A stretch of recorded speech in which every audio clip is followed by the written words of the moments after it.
Hello everyone, कैसे हैं आप सब। यूपीएससी गाइड में आपका स्वागत है। आज की डेट है 14 अगस्त और हम देखेंगे द हिंदू न्यूज़पेपर में यूपीएससी सिविल सर्विसेज की प्रीलिम्स पेपर 1 के लिए क्या क्या इम्पोर्टेंट न्यूज़ कवर थी। तो सबसे पहले न्यूज़ ये कवर थी फ्रंट पेज पे कि सीबीआई जांच करेगी जो कोलकाता में डॉक्टर की मर्डर हुई है उनकी। तो अब ये सारी चीज़ें तो हमारे लिए इम्पोर्टेंट नहीं, हमारे लिए बहुत इम्पोर्टेंट है। सीबीआई क्यों इम्पोर्टेंट है? क्योंकि ये आपको जो पॉलिटी है, राइट, आपकी जो सब्जेक्ट है पॉलिटी, उसमें भी आपको सीबीआई को डिटेल में पढ़ना है। और न्यूज़ में है ही तो चांसेस है यूपीएससी सीबीआई से रिलेटेड क्वेश्चन पूछ सकती है। तो हम समझते हैं सीबीआई के बारे में। तो central bureau of investigation, short form है सीबीआई। सेटअप कब की गई थी? तो 1963 में। कैसे की गई है? तो resolution ministry of home affairs के द्वारा पास की गई थी, तब इसे सेटअप किया गया था। याद रखनी है, रेजोल्यूशन पास हुई थी और मिनिस्ट्री ऑफ होम अफेयर्स के द्वारा पास हुई थी, क्योंकि बाद में सीबीआई को ट्रांसफर कर दी गई थी मिनिस्ट्री ऑफ पर्सनल्स में। ठीक है, तो इसलिए आपको याद रखना है ये कि लाई गई है मिनिस्ट्री ऑफ होम अफेयर्स के द्वारा, ठीक है, रेजोल्यूशन पास करके, पर अब ये मिनिस्ट्री ऑफ पर्सनल में है। अब ये सीबीआई की इस्टेब्लिशमेंट या ऐसी बॉडी हो, ये किसने रिकमेंड किया था? तो संथानम कमेटी लाई गई थी करप्शंस के लिए, राइट। तो इन्हीं के द्वारा रिकमेंडेशन की गई थी कि ऐसी एक central bureau of investigation body होनी चाहिए जो सेंट्रल गवर्नमेंट की केसेस को, जो मेन हाईलाइटेड केसेस है, उन्हें देख पाए। और आपको ये कमेटी इसलिए याद रखनी है क्योंकि Santhanam committee central vigilance commission के लिए भी इम्पॉर्टेंट है, क्योंकि उस बॉडी की भी रिकमेंडेशन इसी कमेटी ने किया था।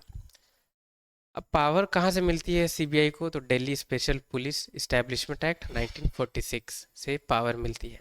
सीबीआई मेन इन्वेस्टिगेटिंग एजेंसी है सेंट्रल गवर्नमेंट की, जैसा मैंने आपको बताया। और सीबीआई को हेड कौन करता है? तो डायरेक्टर इसे हेड करते हैं, याद रखनी है, डायरेक्टर हेड करते हैं। और ये डायरेक्टर क्या रहते हैं? तो inspector general of police, IGP रहते हैं। एक छोटी सी डिफरेंस और आपको पता होनी चाहिए नेशनल इन्वेस्टिगेशन एजेंसी, एनआईए, और सीबीआई के बारे में। ठीक है, तो एनआईए कंस्टिट्यूट कब की गई थी? तो मुंबई टेरर अटैक हुई थी जो 2008 में, उसके बाद ये इन्वेस्टिगेशन एजेंसी को सेटअप किया गया था। और पर्टिकुलरली ये नेशनल इन्वेस्टिगेशन एजेंसी क्या करती है कि अगर कंट्री में टेररिस्ट अटैक हो रहे हो या फंडिंग टेररिज्म की हो रही हो या कुछ और टेरर रिलेटेड क्राइम्स हो, उन सारी इश्यूज पे इन्वेस्टिगेशन करने की पावर किसके पास है? तो नेशनल इन्वेस्टिगेशन एजेंसी। जबकि सीबीआई ये करप्शन हो या इकोनॉमिक ऑफेंसेस हो या serious organise crime rather than terrorism, right, यानी टेररिज्म के अलावा जो क्राइम्स हो रही हैं, राइट, जो ऑर्गेनाइज क्राइम्स है, तो उन सारी चीज़ों में सीबीआई इन्वेस्टिगेट करेगी। तो ये थोड़ी बेसिक डिफरेंस है, आपको पता होनी चाहिए दोनों के बीच में। अब आगे न्यूज़ में बढ़ते हैं हम। डीआरडीओ ने एक लॉन्ग रेंज ग्लिड बॉम्ब को टेस्ट किया है। ठीक है, तो बॉम्ब वगैरह या मिसाइल वगैरह यूपीएससी में तो बहुत कम ही चांसेस रहती है कि वो पूछे, पर 2024 2023 की अगर आप प्रीलिम्स की पेपर 1 के क्वेश्चन देखेंगे तो मेरे हिसाब से तो बहुत अनएथिकल चीज़ें और अनरियलिस्टिक चीज़ें यूपीएससी ने पूछा हुआ था, राइट। अनएथिकल कैसे? कि अब यूपीएससी की एग्ज़ाम है, वहाँ पे रेलवे और एसएससी टाइप के क्वेश्चन यूपीएससी ने इंट्रोड्यूस कर दिया था, इसलिए मुझे अनएथिकल लगी कि वो यूपीएससी के एस्पिरेंट्स के हिसाब से नहीं थी। ठीक है, और इलॉजिकल यही है कि अब क्या कहते हैं, अब बुक की नाम, राइट, यूपीएससी ने 2014 में पूछी थी, तो अब बुक की नाम कौन याद रखता है, राइट। तो ये सारी चीज़ें यूपीएससी कर रही है, तो हमें तैयार रहना है कि इन सारी जो बॉम्ब्स हैं या मिसाइल्स हैं इन्हें भी अच्छे से देखना है, क्योंकि जेट्स वगैरह या एयरक्राफ्ट इनके बारे में तो यूपीएससी मिसाइल के बारे में पूछा ही है यूपीएससी ने बहुत बार, और पूछती ही है। पर अब ये बॉम्ब बॉम्ब भी है न्यूज़ में, तो इसे भी देखना होगा, राइट। तो ये एक वैसे प्रोजेक्ट है, ठीक है, डीआरडीओ के द्वारा एक प्रोजेक्ट लाई गई है, लॉन्ग रेंज ग्लिड बॉम्ब। ठीक है, ये प्रोजेक्ट लाई गई है जिसमें दो ऐसे पर्टिकुलर बॉम्ब डीआरडीओ डेवलप करेगी, राइट। पहली है गौरव, जो यहाँ न्यूज़ में है। ठीक है, गौरव में आप देख लीजिए यहाँ पे विंग है, ठीक है, इसकी विंग है ये बॉम्ब की, याद रखनी है, इसलिए थोड़ी अलग फीचर्स है, तो हम इसे याद रख सकते हैं। तो गौरव है ये विंग्ड वर्जन है, ठीक है। और इसकी रेंज कितनी है तो 100 किलोमीटर्स है, और वेट कितनी है तो 1000 kg। दूसरी जो इसी टाइप की बॉम्ब है लॉन्ग रेंज ग्लिड बॉम्ब, उसकी नाम है गौतम, ये नॉन विंग्ड है। तो यहाँ तो हम देख पा रहे हैं इसमें विंग्ड है राइट, पर जो गौतम है उसमें ये विंग्ड नहीं रहेगी। अब इसकी रेंज क्या है 30 किलोमीटर्स, और एक्सटेंड की जा सकती है 100 किलोमीटर्स तक। और वेट है कितनी तो 550 kg। थोड़ी एडिशनल इन्फॉर्मेशन है, याद रख पाए तो अच्छी बात है, ठीक है। वैसे पूछ सकती है यूपीएससी की गौरव न्यूज़ में दिखी गई है किस चीज़ से रिलेटेड है राइट। तो वैसे करके यूपीएससी आपसे पूछ सकती है अगर डायरेक्टली बॉम्ब के बारे में ना पूछे तो। अब इसी में पर्टिकुलर न्यूज़ में ये SU-30 MK1 2 seater Russian flight jet की बात की गई है, ठीक है। क्योंकि ये जो बॉम्ब है इसी से टेस्ट की गई है, यही बट यहाँ आप देख सकते हैं गौरव from SU-30 MK1 fighter jet. तो इसी से इसे टेस्ट किया गया है, ठीक है। तो आपको ये याद रखना है ये इंडिया की इंडिजीनियस फाइटर जेट नहीं है, ये रशियन है, ठीक है। रशिया की है ये जेट, और इसे लाइसेंस इंडिया को मिली है कि वो इसे मैन्युफैक्चर कर सकती है, आपको याद रखनी है। SU-30 MK1 2 seater Russian fighter jet है जो इंडियन गवर्नमेंट के द्वारा इसे इंडिया में मैन्युफैक्चर की जाती है, ठीक है। और याद क्या रखनी है, यूपीएससी ऐसे पूछ सकती है कि SU-30 MK1 ये न्यूज़ में थी, ये किस चीज़ से रिलेटेड है, ऐसे भी करके पूछ सकती है आपसे, ठीक है। तो आपको इसे ध्यान में रखना है। अब बढ़ते हैं आगे न्यूज़ में। जीएसटी काउंसिल के बारे में न्यूज़ है कि अभी 54th मीटिंग होने वाली है।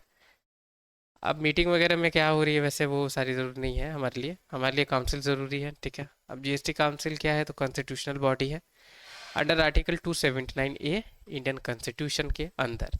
अब ये सेटअप किसके द्वारा की गई थी तो प्रेसिडेंट ऑफ इंडिया के द्वारा, आपको याद रखनी है, ठीक है। अभी मेंबर थोड़े देख लेते हैं इसके। तो यूनियन फाइनेंस मिनिस्टर इसके चेयरपर्सन रहेंगे, और यूनियन मिनिस्टर ऑफ स्टेट, ठीक है, जो इंचार्ज है रेवेन्यू या फाइनेंस या एज अ मेंबर रहेंगे, ठीक है। तो यूनियन मिनिस्टर ऑफ स्टेट वो मेंबर रहेंगे, और यूनियन फाइनेंस मिनिस्टर वो चेयरमैन रहेंगे। Minister in charge of finance और टैक्सेशन और any other minister nominated by each state government as a member. या मिनिस्टर इन चार्ज अगर फाइनेंस टैक्सेशन से रिलेटेड होंगे या कोई और मिनिस्टर इसी टाइप के, तो उसे स्टेट गवर्नमेंट नॉमिनेट करेगी, वो भी मेंबर रहेंगे। और वाइस चेयरपर्सन यानी vice chairman will be among the state, ठीक है। तो आपको याद रखना है कि वाइस चेयरमैन कौन रहेंगे अमंग द स्टेट, ठीक है, जो रोटेट होगी, ठीक है, यानी जिसकी वाइस चेयरमैनशिप रोटेट होगी स्टेट के बेसिस पे।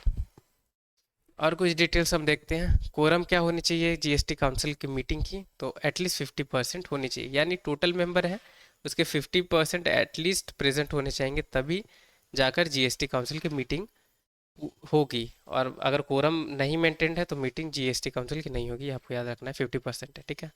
और डिसीजन मेकिंग पावर आप यहाँ देख सकते हैं, कोई सी भी अगर पर्टिकुलर मैटर पे डिसीजन ली जा रही है तो मेजोरिटी 3/4 होनी चाहिए, ठीक है। स्टेट और सेंट्रल को मिला के मेजोरिटी 3/4 होनी चाहिए, ये आपको याद रखना है। वोटिंग पावर यहाँ देख लेते हैं, सेंट्रल गवर्नमेंट के पास 1/3 वोटिंग पावर है, जबकि स्टेट गवर्नमेंट के पास 2/3 वोटिंग पावर है। ये इंपॉर्टेंट है, ये तीनों चीज़ें इंपॉर्टेंट है, आपको याद रखनी होगी, ठीक है। अब हम आगे न्यूज़ देखते हैं जो प्रीलिम्स के लिए इम्पोर्टेंट थी। अब यूनाइटेड नेशन ने कहा कि बहुत ज़्यादा अभी क्राइम्स म्यांमार में बढ़ रही है, तो इसलिए न्यूज़ थी। अब क्या क्राइम बढ़ रही है वो तो आपको पता ही है कि म्यांमार में बहुत ज़्यादा एथनिक ग्रुप्स हैं राइट, तो वो एक दूसरे से लड़ते रहते हैं। तो ये पर्टिकुलर अभी हालत है म्यांमार की। तो वो हमारे लिए इम्पोर्टेंट है म्यांमार मैप में समझना कि कौन कौन सी बाउंड्री मीन्स कंट्री से बाउंड्री शेयर होती है, और इंडिया की कौन कौन सी स्टेट से बाउंड्री शेयर होती है। ऐसा बांग्लादेश म्यांमार बहुत ज़्यादा दोनों न्यूज़ में है, ठीक है। तो ये आप ज़रूर एक बार देख लें कि कौन कौन सी स्टेट से बाउंड्री शेयर होती है। मैंने डिस्कस किया सेपरेटली, अभी म्यांमार की बता दूंगा। आगे अगर न्यूज़ में कुछ बांग्लादेश से रिलेटेड आएगी तो वहाँ बांग्लादेश के लिए बता दूंगा आपको, ठीक है। तो ये म्यांमार है, कौन कौन से कंट्री से बाउंड्री शेयर हो रही है तो यहाँ देख सकते हैं Bangladesh, India, China, Laos, Thailand. तो ये सारी कंट्रीज है जिनसे बाउंड्री शेयर होती है। अब हम देख लेते हैं इंडिया की कौन कौन सी स्टेट से बाउंड्री शेयर होती है म्यांमार की। तो जियोग्राफी के टर्म्स में आपसे पूछ सकती है यूपीएससी। तो नॉर्थ ईस्टर्न इंडिया की जो स्टेट है उनकी उनसे बाउंड्री शेयर होती है म्यांमार की। तो अरुणाचल प्रदेश हो गई, नागालैंड, मिजोरम, मणिपुर, याद रखनी है चार है, अरुणाचल प्रदेश, नागालैंड, मिजोरम और मणिपुर। तो ये चार स्टेट हैं जिस जिनसे सॉरी जिनकी बाउंड्री शेयर होती है म्यांमार से।